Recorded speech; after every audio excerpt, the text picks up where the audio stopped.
Guess what I'm making? Look. Beef stew. And it smells and so far tastes yummy. But beef stew is much like our lives. Not all of us get the prime cuts of beef like filet mignon, right?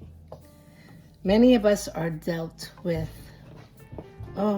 like the tough cuts of beef.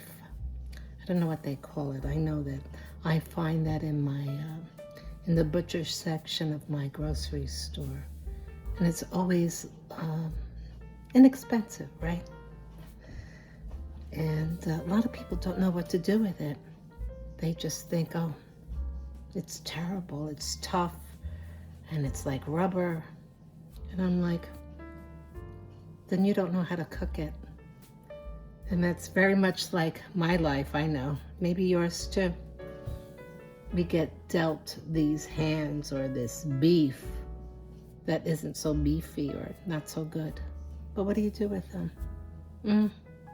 Sometimes you stew on it, right? You let it cook and you let it simmer for a long time. You just season it, you add some other good things to it. And you let it simmer and you ponder and you do other things while it's cooking. But you're never there cursing your beef out, right? No. And you never stop cooking it until it's done. So remember that. Remember that if you're working on something in your life, it's very much like this stew.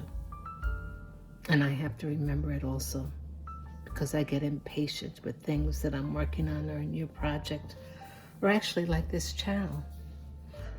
Today I felt a little bit like taking my stew off before it was done. And I realized that I just need to let it cook a little longer. Just something for you to stew on. It might take you a little longer, but hang in there, okay? And look, I've added other things to it. So that enhances it. It's not by itself. Your problems and your struggles, there's always someone there to help you with it.